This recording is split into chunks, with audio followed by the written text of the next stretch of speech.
Dock 47 was where unwanted things were stored. Broken cargo sat in leaning stacks beside dented shipping containers, their serial numbers half scraped away. Crates stamped with hazard symbols blinked faint red warnings no one bothered to read anymore. The air always smelled faintly of coolant leaks and recycled oxygen, dry and metallic, like something long forgotten but not yet thrown away. It was the last stop before disposal, reassignment, or quiet disappearance into deep storage. Under flickering blue emergency lights, she sat with her back against a cold bulkhead, knees pulled tightly to her chest. The metal beneath her was unforgiving, stealing warmth from her thin frame. Her species had once been known for their light, for the way their skin shimmered in soft gradients of color that pulsed with emotion. Entire cities had dimmed their artificial grids just to watch them glow during festivals. Now her bioluminescence was faint, unstable, a trembling halo beneath translucent skin. It barely pushed back the shadows pooling around Dock 47. Ships arrived in steady intervals, their engines rumbling through the station's bones. Massive freighters latched onto the docking clamps with mechanical finality. Smaller civilian transports slid in quietly, sleek hulls reflecting distant starlight. Ramps lowered, cargo unloaded, voices echoed, boots passed by. The rhythm never changed. She watched them all from beneath lowered lashes. Some slowed when they noticed her. Most didn't. A few paused just long enough to read the small glowing identification tag resting beside her. The tag projected clinical data in sterile lettering, age estimate, genetic profile, medical projections. There were numbers that predicted probabilities. There were percentages estimating survival. There were annotations about required care. The numbers always ended the same way. Not efficient, not viable, not recommended. A family had stopped earlier that cycle. Tall, well-dressed, skin patterned in elegant silver markings that denoted wealth. They had spoken quietly while looking at her as if she were an item displayed behind glass. One of them had crouched slightly, tilting her chin to inspect the faint shimmer along her cheekbones. Questions were asked. Answers were given by the hovering station attendant. Will she stabilize? Uncertain. Will she outgrow the condition? Unlikely. Is there a guarantee? No. They thanked the attendant politely and walked away without meeting her eyes. After that, fewer stopped. She understood now how it worked. Interest flickered. Calculation followed.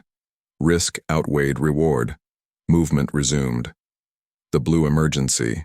Lights hummed overhead, occasionally stuttering before stabilizing again. Every flicker dimmed her reflection in the polished strip of metal across from her. She watched herself there sometimes, studying the way her glow seemed weaker than it had been days ago. Her kind's light responded to emotion. Fear dulled it. Isolation thinned it. Hope strengthened it. Hope had been difficult to maintain. Another ship disengaged from the clamps with a thunderous vibration that rippled through the corridor floor. The sound echoed long after the engines faded into the distance. With each departure, something inside her tightened. Each time she imagined what it might feel like to be carried away, to be assigned a destination instead of remaining an afterthought. Instead, the corridor emptied again. Footsteps faded. Voices dissolved into the station's endless mechanical hum.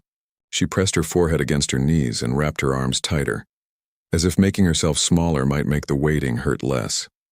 The cold crept deeper into her skin, and her glow flickered uncertainly, casting weak reflections along the metal wall behind her. The words formed quietly, not out of anger, not even out of sadness anymore, but from a slow, settling acceptance that felt heavier than either. No one wants me. The station records reduced her entire existence to a sequence of sterile observations. Genetic instability, accelerated cellular degradation, immune fragility, emotional intensity beyond recommended thresholds. Each phrase was precise, clinical, stripped of comfort. Together they formed a quiet verdict that followed her wherever she sat. Numbers estimated her survival window. Charts mapped projected decline curves. Risk assessments calculated resource expenditure against probable outcome. The conclusion never changed. She required too much. She promised too little. In a galaxy that optimized everything, she was inefficiency made flesh. Advanced civilizations had mastered terraforming dead worlds, curing stellar plagues, extending lifespans far beyond what biology once allowed. Entire species redesigned themselves for endurance, trimming away what slowed them down. Emotions were regulated, bonds were moderated, attachments were carefully managed to prevent instability. Strength meant resilience without vulnerability. Progress meant minimizing loss. Her people had chosen differently. They had evolved to feel deeply, to connect completely. Their bonds were not casual threads, but woven cords, luminous and permanent.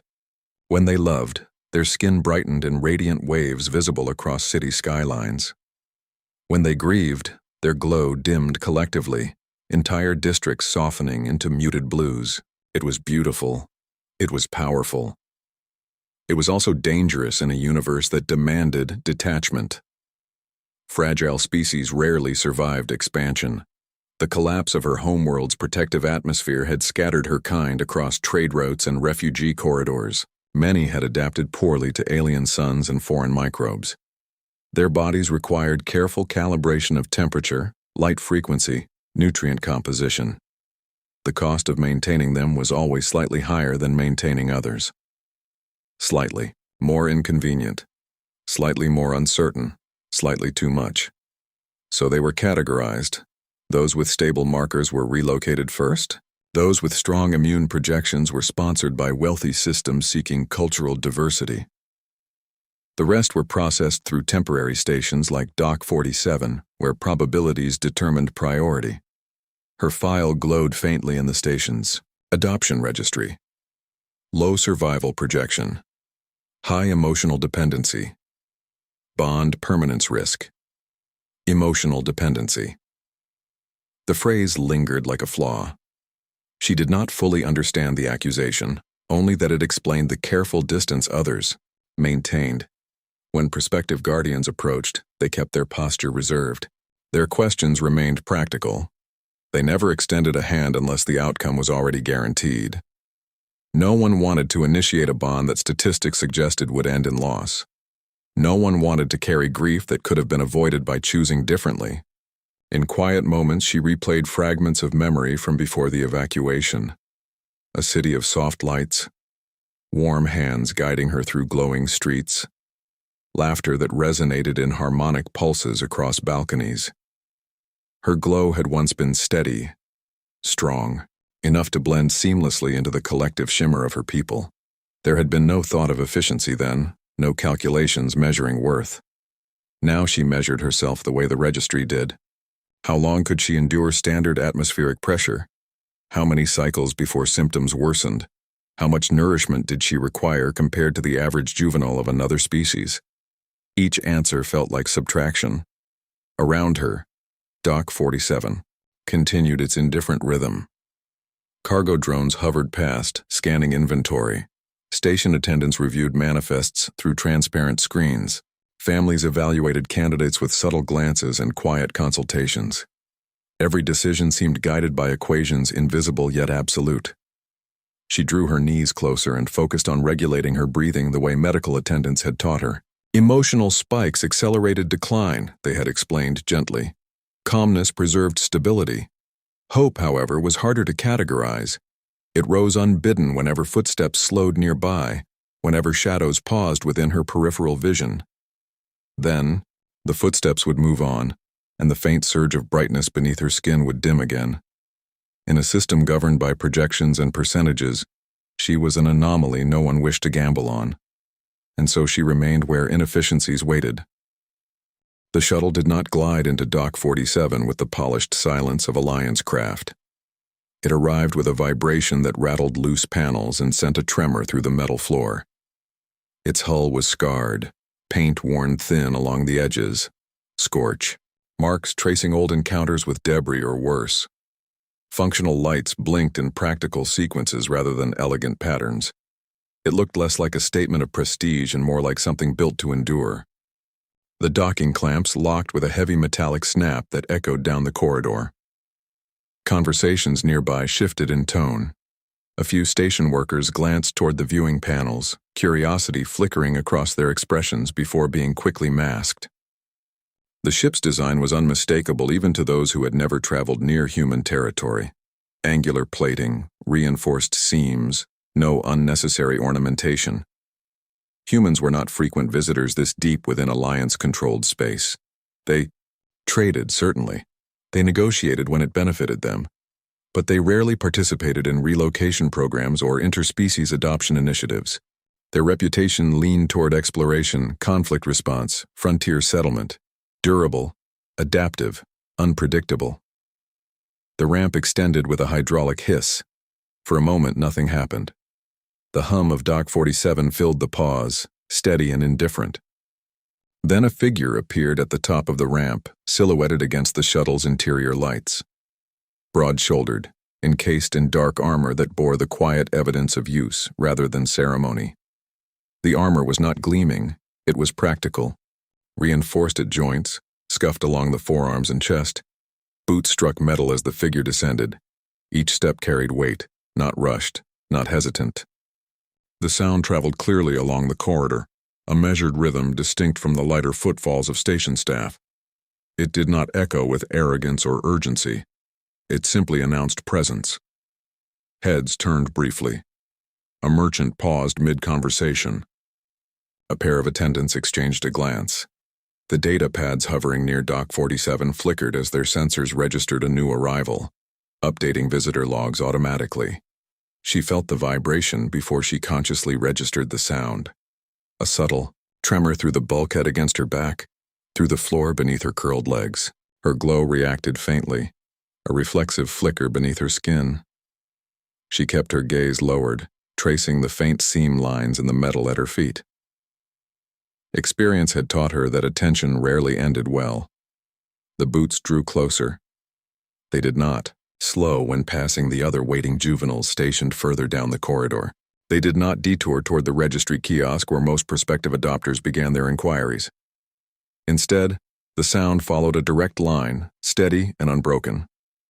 A shadow fell across her. It was larger than those cast by most species she had observed. Broader frame, taller stance. The station's blue emergency lights traced subtle edges along armored plating, highlighting scratches and worn surfaces. The presence lingered within her peripheral vision, not shifting away as others always did. Silence stretched, but it was not the dismissive silence she had grown accustomed to. It did not carry the subtle recoil of calculation or the faint rustle of retreat. It simply existed, patient. Around them, Dock 47 continued its cycle. Cargo drones hummed past. A distant hatch sealed with a muted clang. Voices resumed their low murmur once initial curiosity faded. The shuttle behind the armored figure vented a final release of pressure, steam dissipating into the recycled air. The boots did not move on. For the first time in many cycles, the pattern broke. The steady rhythm of arrival and departure paused. At her side, and instead of fading into distance, it remained. Solid, grounded, unmistakably present. She had learned to read body language long before she understood the registry codes hovering beside her. Most species carried their decisions in subtle movements. A tightening of shoulders meant doubt. A slight backward lean meant disinterest. A tilted head accompanied by narrowed eyes meant evaluation, calculation already underway. The pause always came first, then the quiet assessment, and finally the shift of weight that signaled departure. The armored figure did not follow that pattern. Instead of remaining upright and distant, the tall silhouette shifted. Metal joints moved with a controlled softness as the figure lowered, descending slowly until the imposing height was reduced. The corridor lights caught along the edges of dark plating as knees bent and balance adjusted. The movement was deliberate, not abrupt, as if careful consideration had been given to how it might feel from her perspective.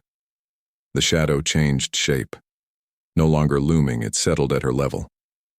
There was a faint mechanical release as seals disengaged, a soft hiss of equalized pressure. The helmet detached with practiced efficiency, lifted free and set aside. The face beneath was unfamiliar yet strangely unguarded. Lines of experience marked the skin, faint creases near the eyes, subtle scars that told stories without needing explanation. The gaze that met hers was steady, not sharp with scrutiny, not dulled by indifference, direct, present. She had grown accustomed to eyes that skimmed over her, pausing only long enough to confirm the data displayed on her identification tag. These eyes did not flick toward the hovering statistics. They did not dart to the registry display behind her. They remained focused on her face, on the faint flicker of light beneath her skin. The station's blue emergency glow reflected softly in those eyes, mingling with the muted shimmer of her own bioluminescence. For a moment, the cold corridor felt less vast. The noise of Dock 47 seemed to recede slightly, as if the space around them had narrowed into something smaller, more contained. Most adults of any species preferred to maintain a height advantage. It created authority, distance, safety. Lowering oneself removed that barrier. It suggested something else, an intention to reduce threat, to equalize. She felt confusion stir beneath her ribs, subtle but undeniable. No hand reached to inspect her markings. No device scanned her vitals. The absence of immediate evaluation unsettled her more than scrutiny ever had. Without calculation, she did not know how to brace herself. Without visible assessment, she did not know which flaw was being measured. The human's breathing was steady, audible but controlled. There was no hurried impatience in it, no audible sigh signaling disappointment. The corridor lights flickered, again overhead, briefly dimming before stabilizing. And in that instant her glow pulsed instinctively brighter, responding to the shift in environment. The gaze before her did not change when her light intensified. It did not sharpen with clinical interest or withdraw with discomfort. It softened. She realized then how long it had been since anyone had lowered themselves to meet her eyes without an agenda.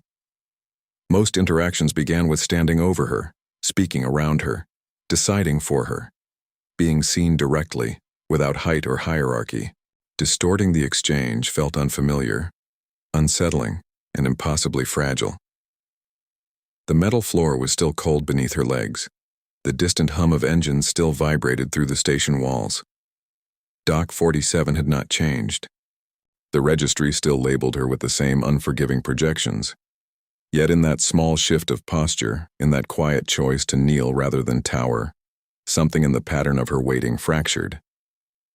For the first time since arriving at the dock, she was not being looked past. She was being looked at. Silence lingered between them, not heavy with judgment, but weighted with something harder to define. The station lights hummed overhead, casting their muted blue across metal walls and worn plating. She could feel the familiar tightening in her chest, the instinctive preparation for the moment when interest would fade and footsteps would retreat. Experience had trained her to anticipate disappointment before it fully formed. The words left her quietly, almost carefully, as though speaking them too loudly might make them more true. She had repeated them often enough that they no longer felt dramatic. They were simply facts, arranged in the same order the registry displayed them. Low survival projection, high risk, short expectancy, too fragile for long-term investment. Each phrase had been delivered to others in hushed conversations nearby. She had heard the explanations while pretending not to listen. She had memorized the pauses that followed, the careful tones, the apologetic distance. Saying it aloud herself removed the need for anyone else to do it.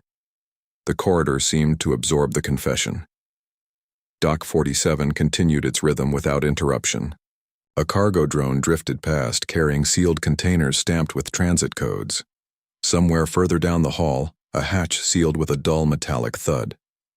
Life moved forward with mechanical certainty. Her glow dimmed as the last of the words settled between them. The bioluminescent strands beneath her skin reacted instinctively to the vulnerability, light thinning to a faint shimmer. It felt safer that way, less noticeable, less hopeful. The human did not interrupt. There was no immediate reassurance, No dismissive contradiction, no hurried optimism meant to soften reality. The absence of reaction made her pulse quicken slightly. Silence from others usually meant calculation was underway, that probabilities were being weighed against inconvenience. Instead, there was stillness. A hand shifted within her field of vision. It was large compared to hers, skin marked by faint scars and the subtle roughness of someone accustomed to physical labor. The fingers opened slowly, palm angled upward, in a gesture that required no translation. It was not a command. It was not a demand. It was an offering.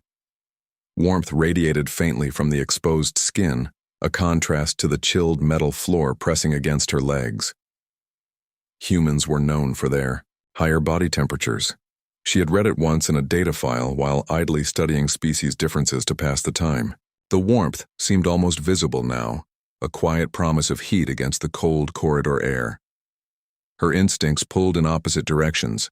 Her species bonded once, permanently.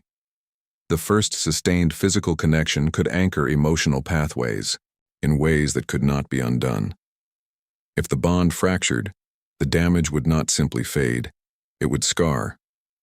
The registry did not list that risk in bright letters, but she carried the knowledge internally, inherited and instinctive.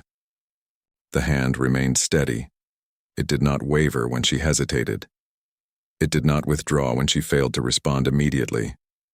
There was patience in the stillness, a grounded certainty that did not push or pressure.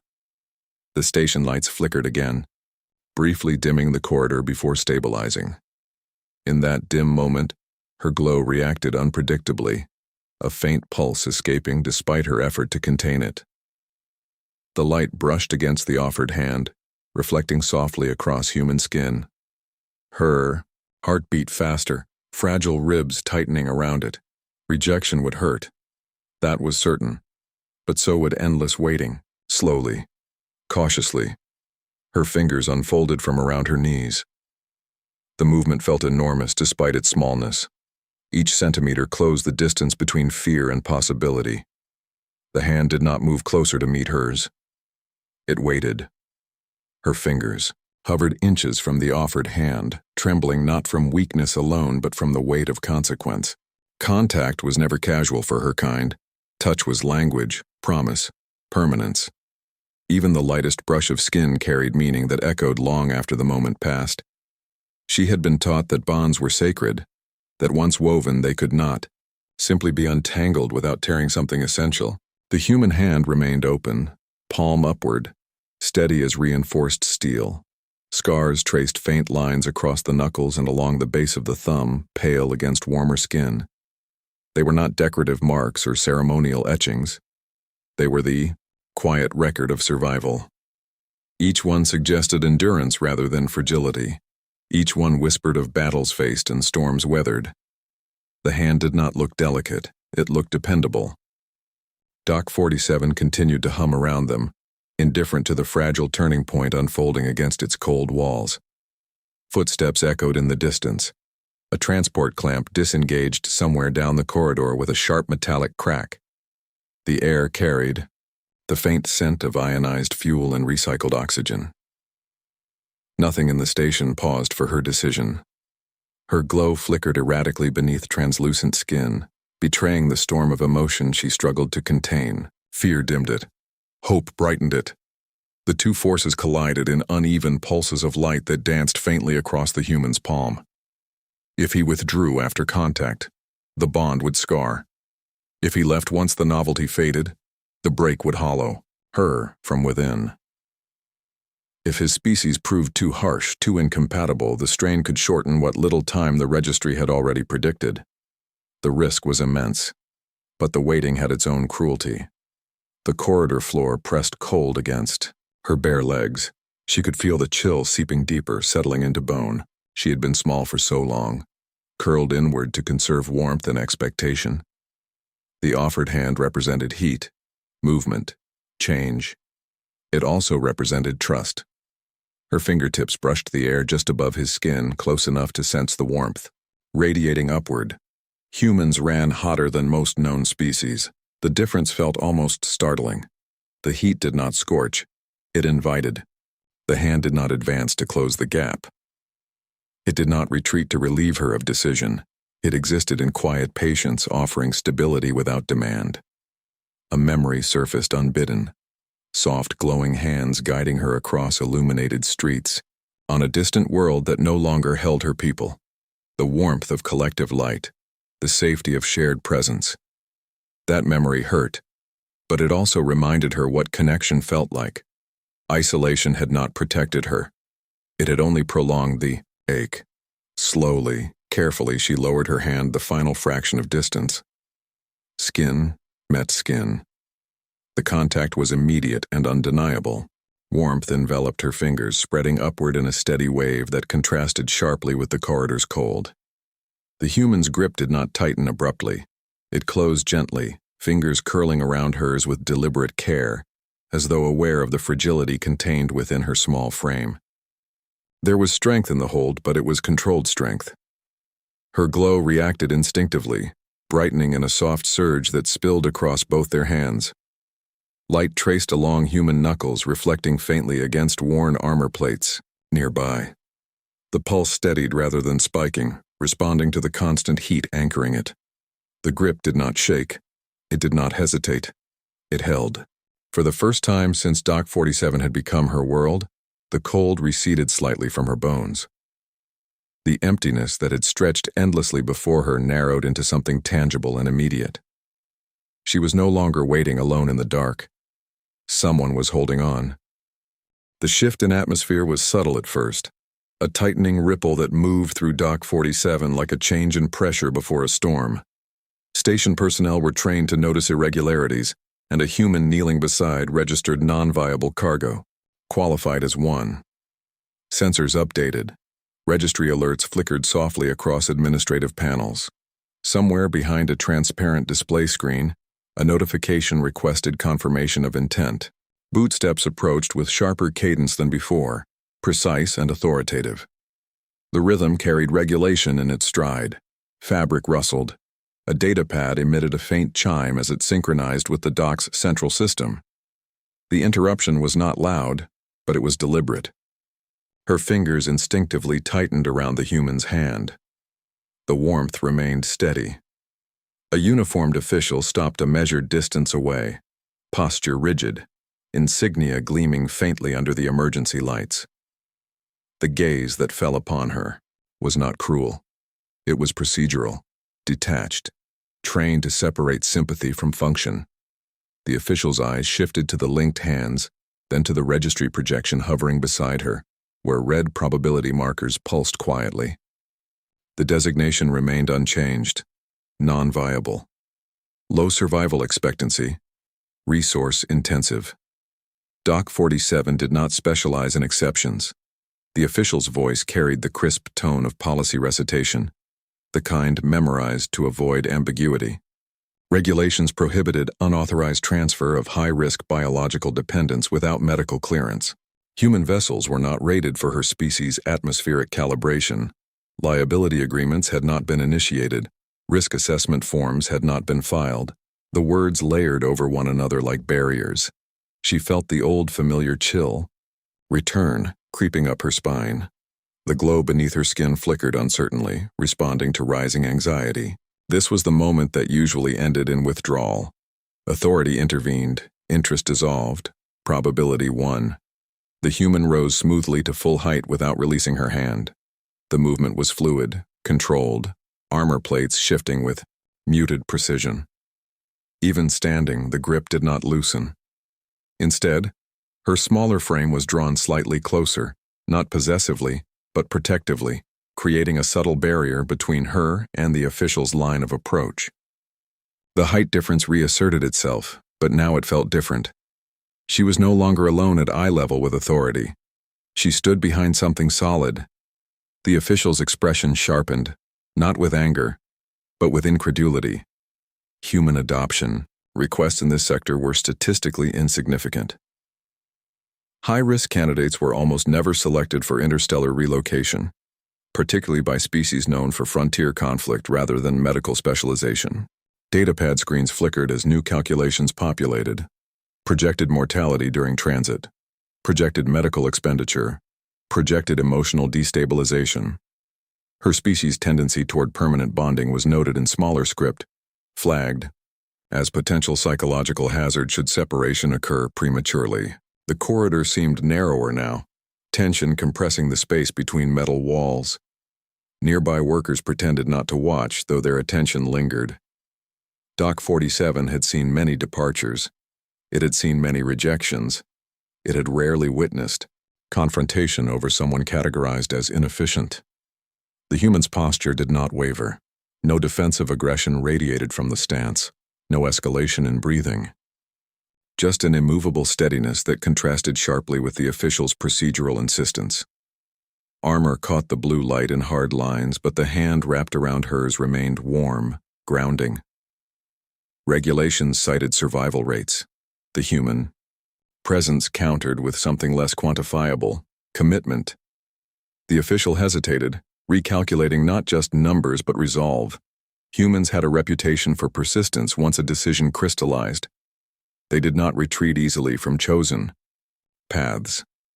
That trait had reshaped borders and rewritten treaties across sectors. Her glow steadied again, fed by the unbroken contact. For the first time, policy did not feel absolute. Probability did not feel final. The corridor that had defined her as cargo now held the possibility of defiance. She stood small beside reinforced armor and scarred hands, but she no longer felt categorized. She felt claimed. Across the wider galaxy, humanity carried a reputation forged in fragments of truth and layers of misunderstanding. They were described as aggressive by those who had only witnessed their wars, reckless by those who studied their expansion patterns, emotionally volatile by species that had long ago trimmed sentiment from their evolutionary paths. Reports often emphasized their capacity for conflict, their willingness to endure hostile environments, their unsettling adaptability. Entire academic papers dissected human unpredictability as though it were a defect rather than a trait. What those analyses often overlooked was the foundation beneath that volatility. Humans bonded. They bonded with unusual intensity and alarming frequency, with animals not native to their world, with machines designed merely for function, with barren stretches of land that offered little in return. They named ships. They spoke to artificial intelligences as though they were companions. They mourned, tools that had served them faithfully.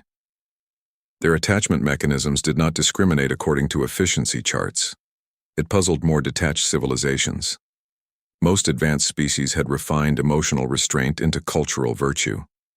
Attachment was regulated to avoid destabilizing grief. Partnerships were carefully negotiated with exit contingencies prearranged.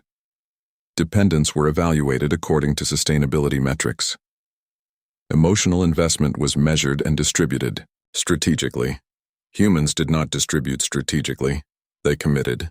Historical records from frontier colonies showed small human settlements defending injured livestock through blizzards that threatened entire harvest cycles.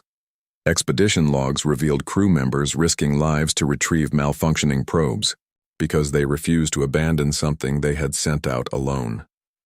Search and rescue operations persisted long after statistical survival windows had closed, driven by stubborn conviction rather than probability.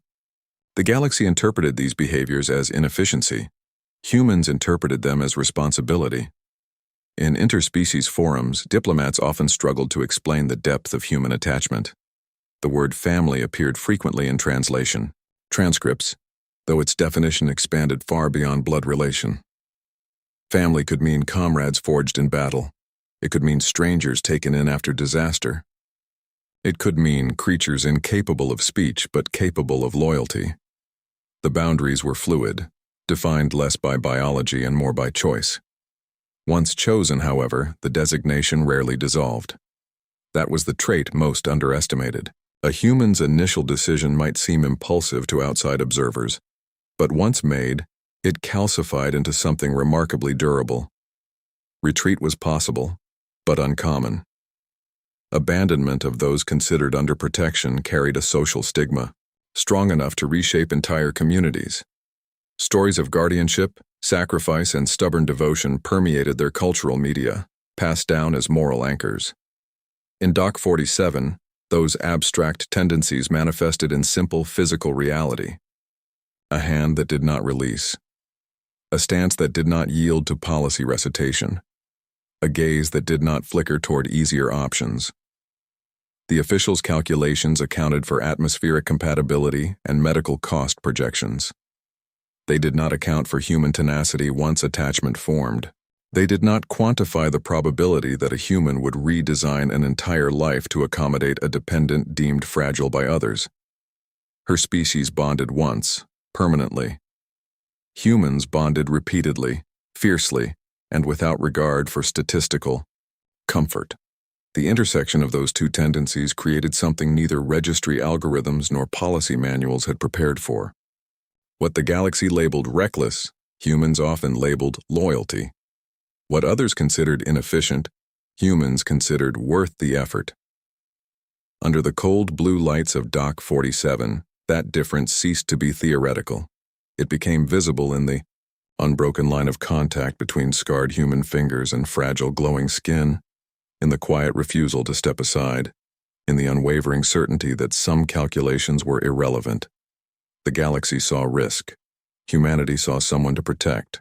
Clearance codes processed slower than usual, as if the station itself hesitated to approve what the registry had already discouraged. Authorization requests passed through administrative channels, flagged, reviewed, challenged, and finally stamped, with reluctant compliance. Liability waivers transferred across encrypted networks. Medical advisories uploaded to the human shuttle's onboard systems. Atmospheric calibration warnings repeated in bold script. The human did not release her hand while the paperwork resolved.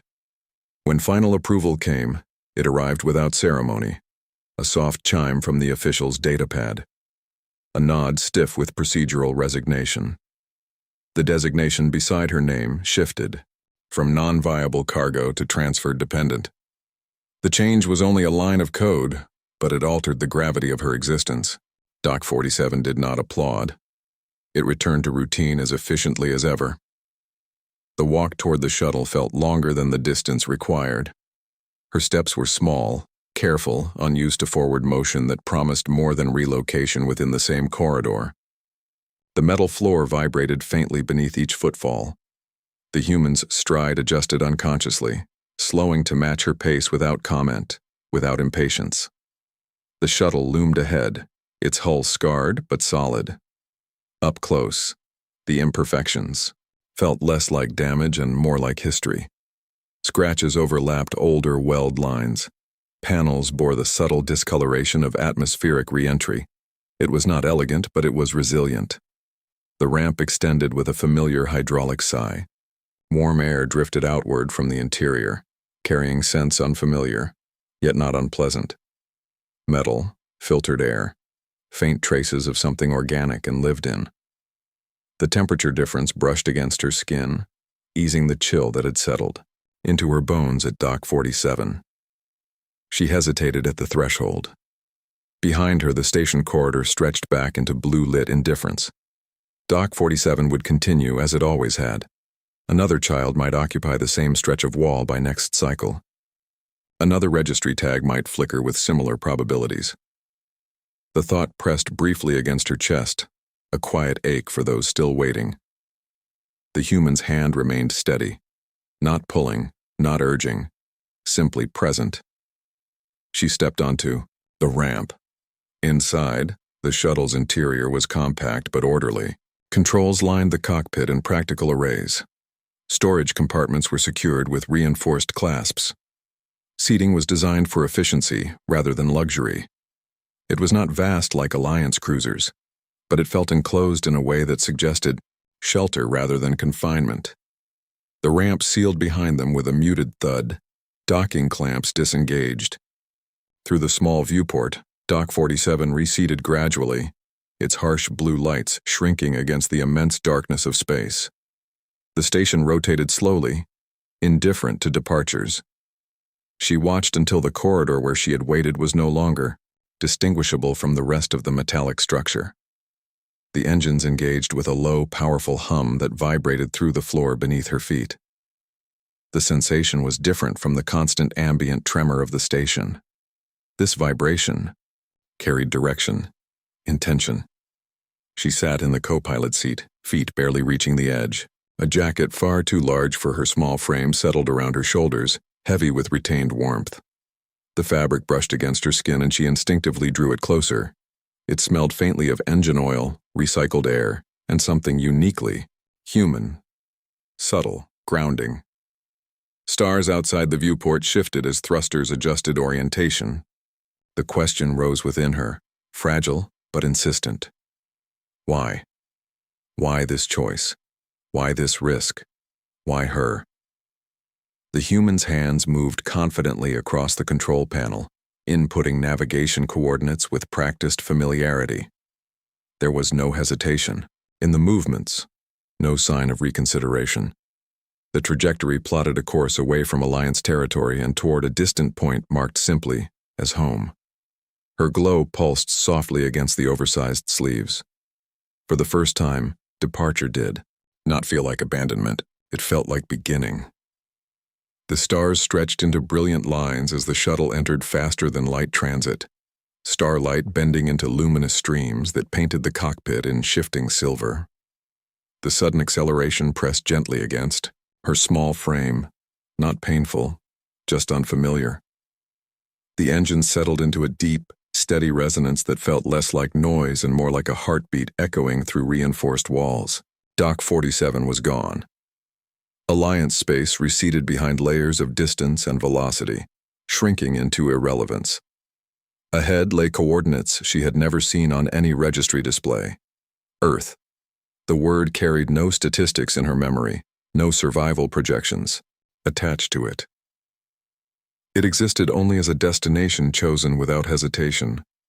She sat wrapped in fabric far too large for her, sleeves swallowing her hands until only faint bioluminescent light seeped through the fibers. The jacket retained warmth, insulating her from the chill that had once felt permanent. The material scratched slightly against sensitive skin, but even that discomfort felt grounding, real. The human adjusted controls with quiet confidence. Movements were economical, efficient without being rushed.